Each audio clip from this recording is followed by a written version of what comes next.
దేవుని ఘనమైన నామమునకు స్తోత్రములు. ఈ వాగ్దానమును వింటున్న మీకందరికీ మన ప్రభువును ప్రియ రక్షకుడైన యేసుక్రీస్తు నామములో శుభములు, మా హృదయపూర్వకమైన వందనములు. ఈరోజు మీ కొరకైన దేవుని వాగ్దానము ఇర్మియా గ్రంథము 1వ అధ్యాయము 8వ వచనము. భయపడకుము, నిన్ను విడిపించుటకు యెహోవా నీకు తోడై ఉన్నాడు. మంచి దేవుడైన యేసయ్య ఈ మంచి వాగ్దానమును నేడు మనందరి జీవితములలో నెరవేర్చునుగాక. ఆమేన్. ఈ వాగ్దానాన్ని వింటున్న ప్రియ దైవ జనాంగమా, దేని కొరకు భయపడుతున్నారు?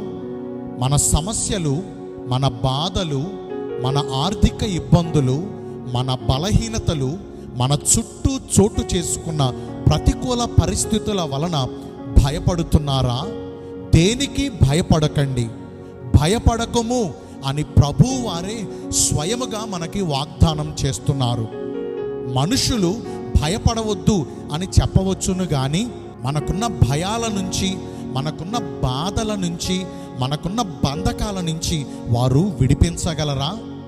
ఒకవేళ మనకున్న భయాలను సాటి మనుషులతో పంచుకుంటే వారు మన భయాలను మరి ఎక్కువ చేస్తారేమో, మన సమస్యలను మరింత తీవ్రతరమైనవిగా చేస్తారేమో.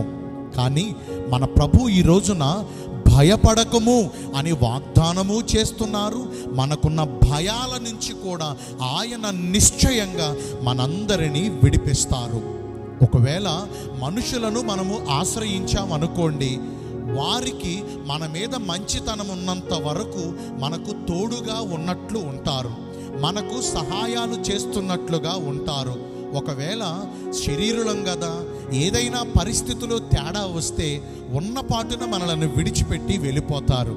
కానీ మన ప్రభు ఎంత గొప్ప దేవుడు అంటే, శాశ్వతమైన ప్రేమతో ఆయన మనందరినీ ప్రేమిస్తూ విడువకుండా, ఎడబాయకుండా ఆయన ఉన్నతమైన కృపను మనందరి ఎడల చూపించుచు యుగ సమాప్తి వరకు సదాకాలము ఆయన మనకు తోడుగా మన పక్షమునందే నిలిచి ఉంటారు. ఆయన మనకు తోడుగా ఉండి మన భయములన్నిటిలో నుండి, మన బంధకములన్నిటిలో నుండి మనలను నిశ్చయంగా విడిపించి రక్షిస్తారు. భక్తుడైన యోసేపు జీవితాన్ని మనం పరిశీలిస్తే, యెహోవా యోసేపుకు తోడుగా ఉండి ఏ దేశమునకైతే బానిసగా వెళ్ళాడో తన బానిస సంకెళ్ళ నుంచి యోసేపును విడిపించి అదే ఐగుప్తు దేశమునకు రాజుగా అభిషేకించారు. ఎంత గొప్ప ధన్యత! ఇంకా ఈ పరిశుద్ధ గ్రంథములో ఎందరో భక్తుల జీవితాలలో వారికి ఎదురైన ప్రతి బాధలలోనూ, ముఖ్యంగా వారి భయములన్నిటిలోనూ యెహోవా వారికి తోడుగా ఉండి వారికి కలుగుచున్న భయములన్నిటిలో నుంచి వారిని విడిపించి క్షేమస్థితిలోనికి వారిని నడిపించారు. ఎందరో భక్తుల జీవితాలలో ఆయన కార్యాలు చేసిన దేవుడు కదా. మరి నేడు ఈ వాగ్దానాన్ని వింటున్న ప్రియ దైవ జనాంగమా, మనకు ఎదురైన ఈ భయములన్నిటిలో నుండి, ఈ బాధలన్నిటిలో నుండి, ఈ శోధనలను, ఈ శ్రమలన్నిటిలో నుండి ఆయన మనకు తోడుగా ఉండి మనలను విడిపించాలంటే మనము చేయవలసిందల్లా మొదటిగా సహనముతో యెహోవా దేవుని సహాయము కొరకు ఎదురు చూడాలి. ఆయన మన జీవితములలో రక్షణ కార్యమును చేయు వరకు ఓపికతో కనిపెట్టుకోవాలి. యెహోవా కొరకు ఎదురు చూచువారు నూతన బలమును పొందుకుంటారు. రెండవదిగా, యెహోవా దేవుని యొద్ద విచారణ చేసి ఆయన యందు విశ్వాసం ఉంచి మనకు ఎదురైన ఈ ప్రతికూల పరిస్థితులను ఆయనతో పంచుకోవాలి. మన చింత యావత్తును, మనకు కలిగిన ఈ పరిస్థితులను ఆయనతో వివరించుకోవాలి, ఆయన మీద ఆనుకోవాలి.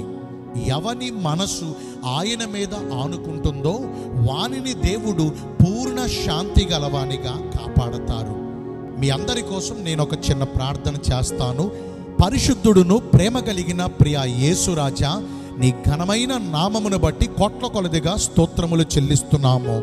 మాకు కలిగిన భయములన్నిటిలో నుండి మమ్మను విడిపిస్తానని, మాకు తోడుగా ఉంటానని ఈ రోజున వాగ్దానము ద్వారా మమ్మను ఎంతో ధైర్యపరిచారు. మీ చిత్తానుసారముగా ప్రవర్తించి ఈ వాగ్దాన ఫలమును పొందుకునే కృపను నేడు మాకందరికీ దయచేయండి. ఈ రోజున అందరైతే పుట్టిన రోజులను, వివాహ దినములను, ఇతరమైన శుభకార్యములను జరిగించుకుంటున్నారో వారందరికీ మెండైన దీవెనలు కుమ్మరించమని, మీ రాకడ కొరకు మమ్మను సిద్ధపరచమని యేసుక్రీస్తు ప్రశస్త నామమున ప్రార్థించి వేడుకుంటూ ఉన్నాము మా ప్రియ పరలోకపు తండ్రి. Amen. May God bless you all. Thank you.